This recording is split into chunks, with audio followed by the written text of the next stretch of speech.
Wisp Sports Radio, the voice of women in sport. Kia ora, I'm Zoe George and welcome to the November episode of Fair Play, a podcast covering women in sport from athletes and results to current affairs and issues.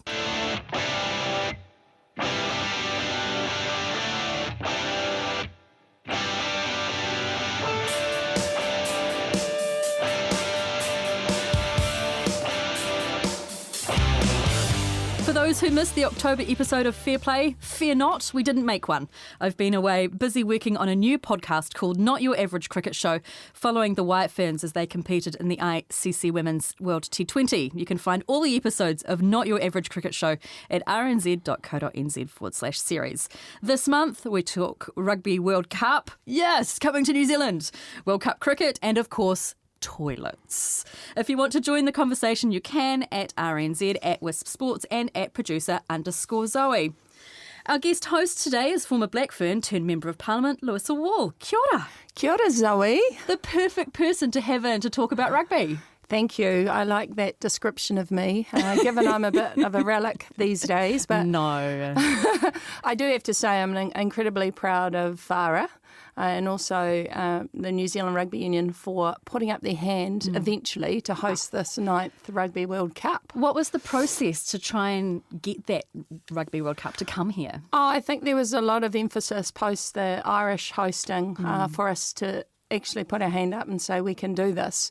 I know that cost has been a factor and also our ability to secure sponsors, because obviously having most of the world come to us was a bit of a challenge. But it was incredibly ironic that the time we put up our hands, Australia decided to do the same, and we had this intense trans-Tasman rivalry. But I think our contribution to the sport, I actually joined at the beginning of the aspiration for rugby to be an Olympic sport. And I'm sure you will know that to be an Olympic sport, gender equity and equality is incredibly important. So from my perspective, I think having Farah front that for us as a captain who has not only contributed on the field, bringing home 3 World Cups, but obviously now being the first woman on the rugby board and advocating for more women and obviously of Māori heritage, so can speak to the fact that Indigenous development is also part of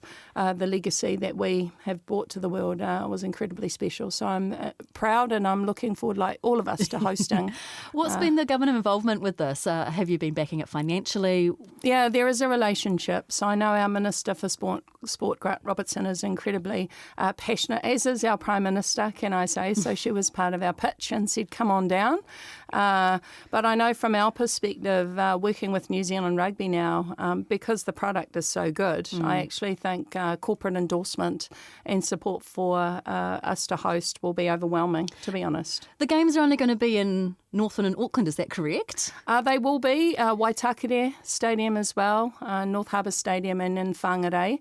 But I love that whole concept of actually sharing it with what I would say are rural communities and allowing Northland, and for someone like Portia Woodman, it'd be incredibly special for her, given she is one of the stars of the game, and being able to showcase. I don't think we're going to have any problem selling out all of the games. And I know New Zealanders, we will embrace all 12 teams, so not just the Kiwis. And I think that what we have provided to the world actually is an opportunity to see that women can be leaders in the sports field. And for me, I'm incredibly proud that we've contributed to this legacy, and actually women being developed within the context of sport now and contributing to SDG 5. So the whole empowerment of women and girls through sport, I think, is incredibly important. It's enough about rugby for now. Let's move on to our hot topic. It's been 11 months in the making. Our main discussion today is about toilets. If you've been following Fair Play this year, you'll know I've been keeping an eye on the redevelopment of the toilets at the Basin Reserve. According to the Wellington City Council, Basin Reserve Master master plan, the Basin is considered to be within the top 10 cricket grounds in the world. If that's the case, why are women, those with disabilities and families not being given proper access to safe and sanitary toilet facilities? There are currently twice as many men's toilets as women's, one accessibility toilet and one family room available to the general public, according to Wellington Cricket. Women are waiting up to 25 to 30 minutes to use the facilities. There are no hand basins in the men's toilets. The Wellington City Council has earmarked $7 million to the refurbishment of the museum stand at the ground. Within that refurbishment is earthquake strengthening and a, quote, rebalancing of the toilet situation. The council will not be seeking public consultation for the redesign of the toilets. According to New Zealand Cricket, the Basin Reserve has a current capacity of 6,000, and if we apply that figure to the Ministry of Business and Innovation Venue Toilet Code and Compliance calculator, approximately 100 toilets are required. For this discussion, we're joined by Disability Rights Commissioner Paula Tesoriero and Wellington City Councillor Fleur Fitzsimons. Kia ora, welcome. Thank you. Paula, let's start with you. We're making a mountain out of a molehill here? No, absolutely not. Access to toilets in New Zealand for disabled people is a real issue. And we want as many people as possible to be out and about and supporting our sports events. And for many disabled people in the community, they feel unable to go to some events because they don't have the confidence that there will be truly accessible facilities at the event that they're going to. And the end result of that is that disabled people can't participate in events that everyone else has the opportunity to participate in. So it's a real issue. Fleur, I know that the Wellington City Council has been on the sharp end of the stick for this discussion. Why is the council not seeking public consultation for the redevelopment of the toilets at the Basin Reserve? Yeah, I've looked into this and I've tried to understand whether there is usually public consultation on the nature of toilets and the level of them. And I understand that there isn't a requirement to consult on that level of detail. And obviously the council is pretty well qualified in designing and installing public toilets. But what I think is important to know is that there will be a significant increase to the number of toilets as part of the whole master plan build of the Basin Reserve. So that will increase the toilets for women from 14 to 33 and for gender-neutral toilets from 2 to 8. So there is a significant increase, and overall there's an increase of 30 toilets, and that's combined men, women and gender-neutral. So while there isn't plans to consult on the level of detail around the design of the toilets, there is significant increases in the number of toilets, and that's totally appropriate, right? We need to make sure that our premier Test cricket venue can adequately manage all of the people that want to come and watch Test cricket and other cricket, and also the great community events that the Basin has on pretty regularly now. How many toilets then will be redesigned or refurbished in total? So there'll be an increase from 27 to 57 toilets, and the first ones that are going to be going in will be around the museum stand. So there will be an increase there in gender-neutral and accessible toilets. There'll be 3 toilets there that are gender-neutral and accessible, and they will be available all the time, so not just when there are events on in the Basin. So that's quite helpful for people, walking past or in that particular area. But according to the Ministry of Business and Innovation Toilet Code and Compliance calculator, approximately 100 toilets are required, so 57 is nowhere near 100. Yeah, no, we need significantly more, and what their plans are, I understand, is to bring in extra toilets on trucks when there's big events happening. So the Bears at the Basin is coming up at the beginning of December, and for that event, which is happening obviously before this build happens, there will be an extra 28 toilets coming in 2 toilet trucks. And I also understand that the venue size can increase to about 15,000 with temporary seating, but when you do that, you also will need to bring an extra toilet. But it's just a matter of making effective use of the space we have. Let's talk about the health state of these toilets. Louisa, you're on the select committee, is that correct, for health? I am, and we've actually had a petition before us this year from Nicole Thornton, who has Crohn's disease. And so this whole issue of people who suffer from conditions like irritable bowel syndrome, Crohn's, and accessibility to toilets is something that we have been discussing quite intensely, actually, Fleur, and it's good to see that you are following your own council. You have a policy on public provision of conveniences, I've noted. I mean, I think the issue really is about provision that is driven by current demand. That is, I guess historically men have been the ones who have liked cricket and gone to the venues. But in a modern New Zealand, we want to encourage equitable opportunities for all of us. So that's women, families, people with disabilities. And I guess the test about the level of appropriateness of the decisions about how many toilets you provide also then drives demand. Because if you have more toilets for people with disabilities, then presumably it will encourage more people with disabilities to attend. And I think sometimes, when we make these decisions about how many and the numbers, it should not only be driven by historical usage, but it should be also driven by how participative, how inclusive, how diverse we want New Zealand to be in the future. Yeah, absolutely. And I think it is unacceptable that a public venue like the Basin Reserve doesn't adequately cater for women and people with disabilities at present. I mean, it is a public venue. Public money has built this amenity, and we really need to make sure that it's accessible to everyone. In some of the laws around the world, they actually have ratios in place for men versus female toilets. In the UK at the moment, it's meant to be 1-to-1. In particular places around the States, it's either 1-to-1, 3 women's toilets to 2, or 2-to-1. For the Uniform Plumbing Code in the States, it's 4-to-1 for movie theatres. Does that need to be the case for sporting venues maybe, Paula? Oh, look, anything to increase access. I want to touch on a couple of points that you made, Fleur, around consultation and the number of toilets that are going into the Basin Reserve. And the first point I want to make is this, that there is no substitute for a disabled person themselves being involved in designing something for disabled people. So absolutely the council's got experts on building and designing facilities, but I would strongly urge that disabled people are involved in making sure that actually the design really is fit for purpose, because often what people tell me, and I notice myself, that a facility itself may meet all the requirements of best practice, but actually the pathway to get to the accessible bathroom is not good for people who need good access. And so I would strongly encourage that the council does that. I think the second point is I didn't quite catch the exact number of accessible toilets that will be made available, but I did hear that the first phase around the museum stand will involve improved access in terms of numbers around accessible bathrooms and gender-neutral bathrooms. I did want to stress, and again, this is where consultation is really important, that combining gender-neutral and disability toilets is not best practice. And the reason for that is because nobody standing outside a bathroom should have to justify why they are using that bathroom.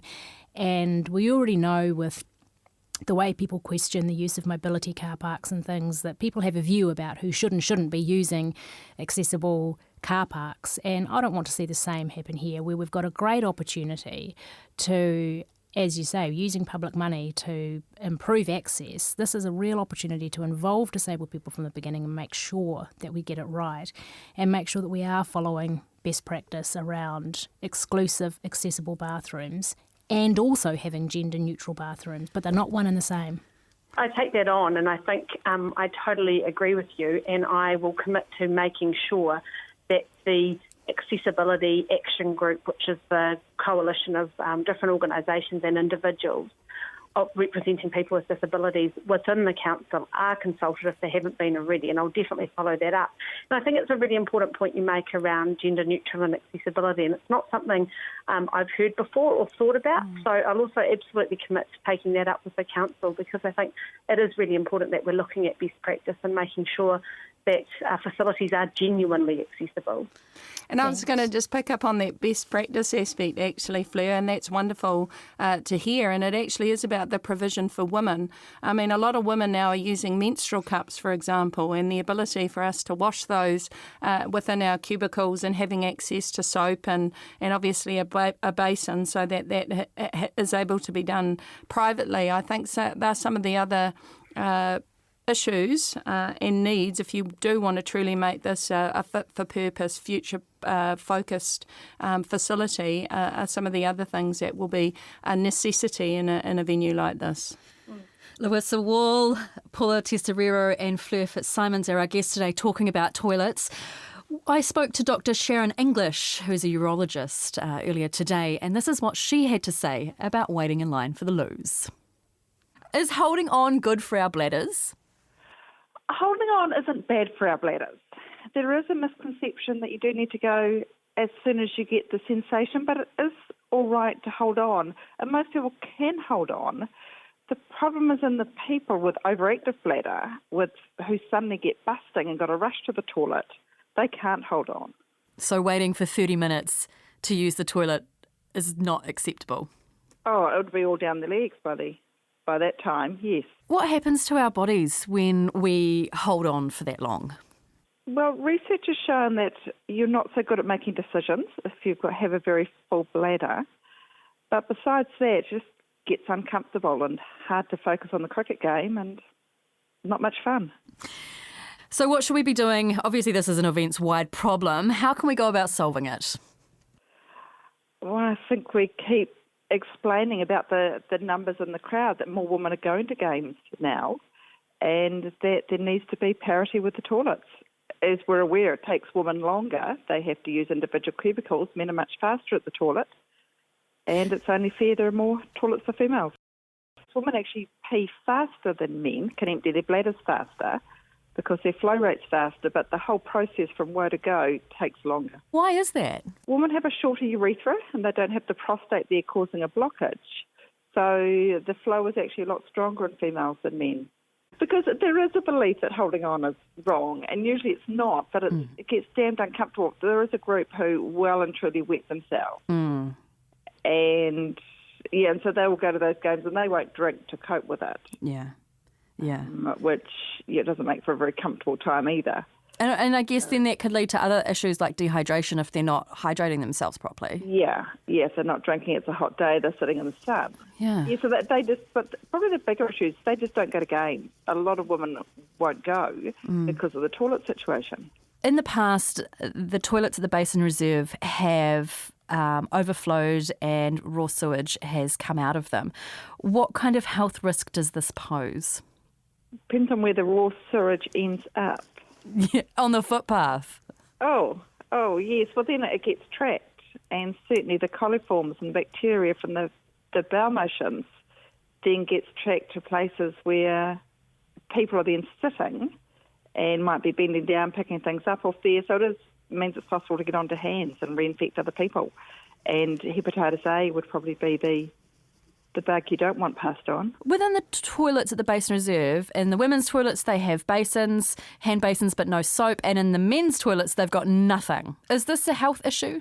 Yes, it is a health issue because after doing a bowel motion and wiping, you then have the potential to pass on all sorts of bacteria and viruses, like hepatitis A, Campylobacter.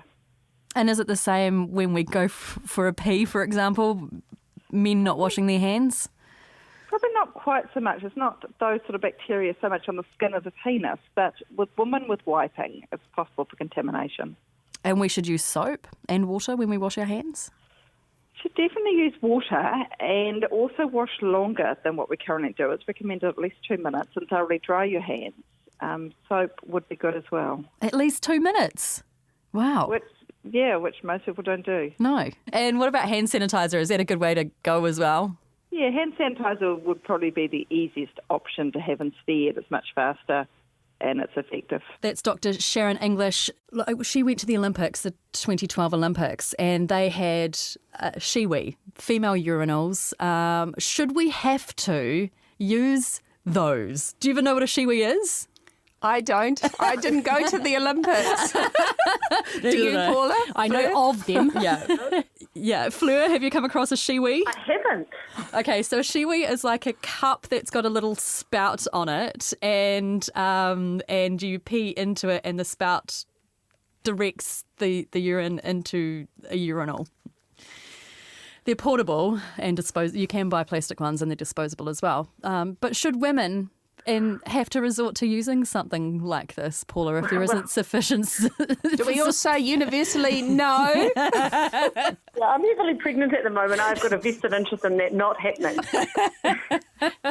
But see, that might stop you from going to a game, right? If you're pregnant or heavily pregnant and reliant on a bathroom and being close to a bathroom facility. If you're sitting on the embankment at the Basin Reserve, those toilets on the eastern embankment there's only 3 female cubicles and their lines are massive. I mean, you're going to say, actually, I might as well just stay at home and watch it on the telly, right? Exactly. And we all know, as cricket fans, that, missing even just 10 or 15 minutes of a game can be, you can miss the whole meaning of the game. Of course you can. Those queues are totally unacceptable. We really need to address that. I think, to be quite frank, obviously it was a demand issue and this was a solution. Now, that's a solution for an Olympic event. I don't think that's the solution we want to see for the Basin Reserve. What we want is adequate provision based on a statistical or an algorithm that says we need 100. If it is 100 for that venue, then it is 100. So I think that we have the tools to determine how many we need, maybe not the composition at this stage and whether or not, how independent they are of one another to avoid stigmatisation and further discrimination. But fundamentally, I think the rules that we have placed in New Zealand will mean we don't need to use she-wees. And I absolutely agree. And, I, for one, just simply wouldn't have the balance to use one. So to assume that, disabled people could even use them universally is an issue, and elderly people and others. So hopefully we don't resort to that. Let's talk about gender-neutral toilets. Is there a need for gender-neutral toilets? Why can't we segregate men and women? Yes, there is a need for gender-neutral toilets. I think it's a reflective of a modern society where we actually acknowledge that up to 10% of our population is LGBTIQ plus. We need to provide because we know that for people who require facilities, they need to use them in ways that means there is no stigma, there is no discrimination. They will have no issues about somebody questioning their gender. I mean, I think that we could learn a lot from our young people, actually. I'm heartened. That's right. Yeah. We had a great petition and delegation of students from Wellington High School come and speak to some councillors about this very issue. And they made the point that it's a very important issue for inclusiveness and sending a message to people who don't identify with traditional gender identities, that they are welcome and that they are included in our society. So I think, gender-neutral toilets are definitely the way for public facilities and other facilities around our city to go. And it would be really great to see Wellington leading the charge on that, because it really is an issue that comes up in the rainbow community at the Human Rights Commission a lot. Basin Reserve is meant to be the host of the Women's World Cup in 2021 for cricket. So we've got the cricket and the Rugby World Cup in the same year. It's amazing. Go women in sport. So how committed, Fleur, is the Wellington City Council to getting this sorted, not just the toilets in the new stand that's being reconditioned, but across the board? Oh, absolutely. And you just saw last week there was a great game between the Wellington Blaze and the Otago Sparks, which the Blaze took out. But there is a real commitment, I can tell you, on the Basin Reserve Trust and within Cricket Wellington, who manage the day-to-day operations of the Basin, to make sure that it really becomes the home of women's cricket, and that we really do respect the long legacy women have had playing cricket at the Basin. And everyone's so excited about the World Cup. And I think that with all the refurbishment of the museum stand and all the other work happening underground, including the improvements to the Players' Pavilion, the scoreboard refurbishment, it's just going to feel like a really great place, again, to play cricket. And I think there'll be a really clear message that women are welcome and treasured at the Basin once again. On the Eastern Embankment with those toilets, those refurbishments have been put on hold because of the Get Wellington Moving transport plan, I think. When are they going to readdress this? Yeah, that's right. And it's very frustrating. We just need to need to consider what's happening with Let's Get Wellington moving. We're expecting some further announcements early next year, and I think quite sensibly the council officials have said, look, we can't get into the detailed planning stage of this while some of those issues are still up in the air. So there has been a delay. There's also been a delay to the development of the children's playground due to some internal contamination within the basin. So unfortunately, some aspects of the master plan have had to be pushed out. But in the long run, I think, we are going to end up with more sensible decisions about where the toilets can go and the detailed design of them once we wait for these bigger transport infrastructure decisions to be made. On the list of things you talked about before about the Players' Pavilion and the scoreboard, where is the toilet sitting on that list in order of priority? It's really waiting for decisions on Let's Get Wellington moving. That is the major stumbling block to the next steps of the toilet refurbishment at the basin. But of course there is those additional toilets going in at the museum stand, and that's expected to be completed early 2020. So they will be available and accessible by then. That's Wellington City Councillor Fleur Fitzsimons talking about the toilets at the Basin Reserve. We were also joined by Disability Rights Commissioner Paula Tesoriero, and my co-host today is MP and former Black Fern Louisa Wall. That was an interesting, in-depth discussion. That was a fascinating discussion, and I agree with you. It was in depth, and I think we all learnt something from the kōrero. So I'm really appreciative that we did have the opportunity to talk to something fundamental. Actually, we just take it for granted. We can go to facilities and the amenities will be available for us. But I mean, you would have had experiences lining up for toilets at sporting events and all sorts, not just sporting events, every event, right? Oh, I can say yes, but I can also say I've been with groups of proactive women where if there are no queues in the men's, we look out for one another and use the facilities. Yeah. Quite frankly, we've turned them into unisex ourselves. Yep. But I think that from what Fleur has outlined, the council are definitely thinking about everything that needs to be thought about in the design, in the provision. And I was really heartened also by her reflection on some of the comments from Paula, and that she will take that into consideration, and the council definitely will build a facility that is 100% inclusive, caters for our diversity, and actually it's about the public good that needs to happen when you're using public resources. Yeah, well, it should be a space for all. Absolutely. And I know we're targeting the Basin Reserve, but it's not just the Basin Reserve, it's all venues that need to be looking at this accessibility issue. Let's move on. The ICC T20 in the West Indies didn't go so well for the White Ferns, with the team being knocked out in pool play stage. They lost early on to Australia and India, but were able to win against Ireland and Pakistan. Actually, the game against Ireland was fantastic. A review is going to occur, as it happens after every tournament. But what do we think are the main issues with the White Ferns, Louisa?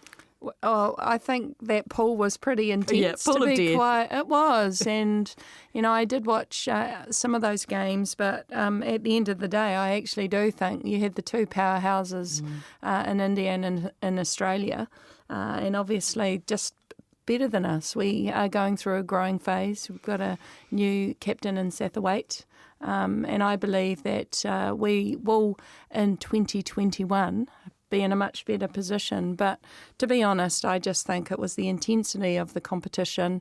We did perform well, but obviously when you're in a pool with the world champions and probably the other team that will be in the final, it was just a numbers game. It was. That game against India was incredible to watch.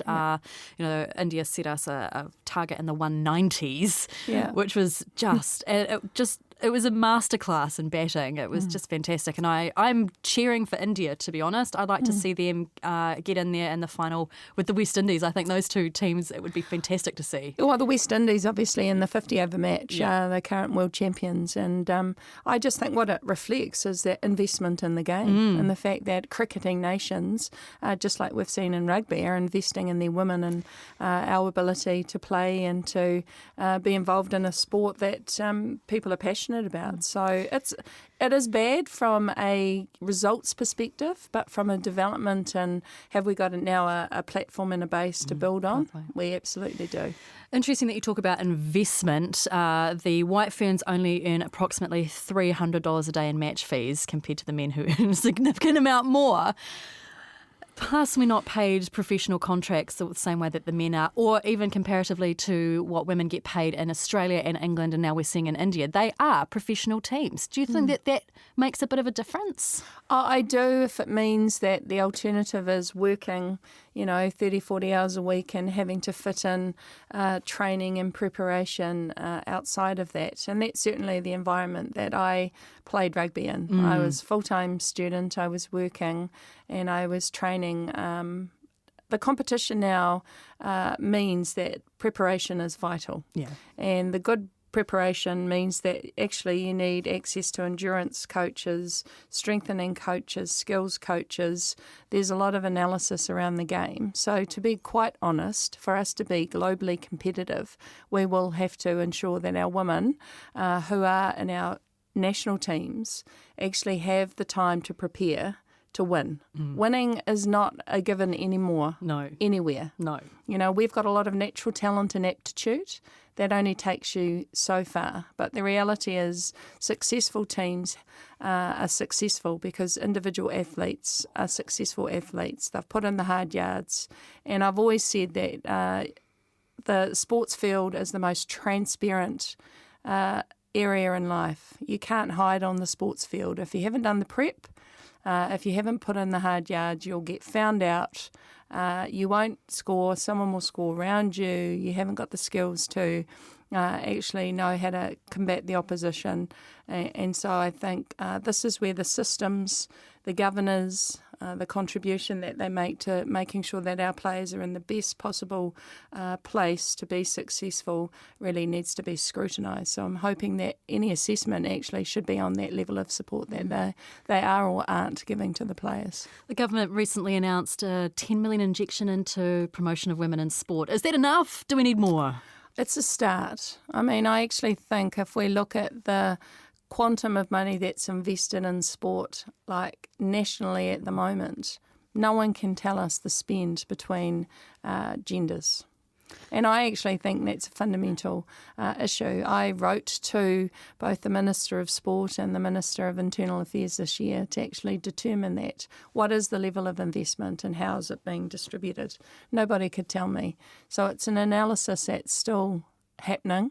But it's something that we need to investigate because I think we've historically just given to certain sports and to certain groups, but actually those groups now need some scrutiny in terms of how they are now distributing that opportunity. Because remember, that's an opportunity to participate in sport because it's about resourcing. Is it equally being distributed between men and women? And that is the question. That is the question. That's a fantastic question, and I think we should definitely follow that up on the next issue of Fair Play. We're actually going to have Grant Robertson, the Minister for Sport, on our show, on Not Your Average Cricket Show, on Sunday, following the final, which the White Ferns aren't in, of the World Cup. And I'm going to put some of these questions to him. So I'm very interested to see what he has to say and contribute his voice to the discussion around women in sport. Before you go, I have a favour to ask. Sure. We are organising the Media versus Parliamentarians cricket game. Wow, really? Do you want to be on our team? Sure. Because I could be in the media now. I've been on your show. So many times. You've been on my show so many times, and it's been lovely having you. And because normally we have you just on the telephone, so it's so nice to have you in the studio with us. It's been great. Oh, my pleasure. Have you got a date? I just have to make sure it gets in my diary. We promise it will be after Christmas and the New Year sometime. Sounds good. Yeah, it will be a great game, I imagine. So I will not be playing. I will probably be on the sideline organising the oranges. Well, the other thing I wanted to highlight is that the T20 games next year, we're going to have the men and women play at the same venue. How cool is that? Yeah. David and the team, double thumbs up. Yeah. I just think that they are committed. These are signs for me that they do value the game. They want women to be promoted, having co-located games. And can you imagine it? I'm so excited. I can't wait. It's going to be fantastic. And it's only, this is happening overseas as well, and only good things are coming from it. So I look forward to see how it works here in New Zealand and whether the crowd gets behind the White Ferns as much as they do the Black Caps, who, on a side note, had an amazing win in the test against Pakistan, but it's men, so let's just not go there. Anyway, that's it for this episode of Fair Play. Thank you so much to my co-host Louisa Wall. I greatly appreciate your time. I know you're a very, very busy person. And our guests were Paula Tesoriero, Disability Rights Commissioner, Fleur Fitzsimons, Wellington City Councillor, and Dr Sharon English. Conversations from the world of women's sports. This is Wisp Sports Radio. You can follow us and like and comment on our stuff on social media at Wisp Sports, at RNZ, and at producer_Zoe. Can't even say my name. There's heaps to engage with from other sports podcasts around the world at Wisp Sports, and you can find the latest episode of Not Your Average Cricket Show on the RNZ app and rnz.co.nz/series.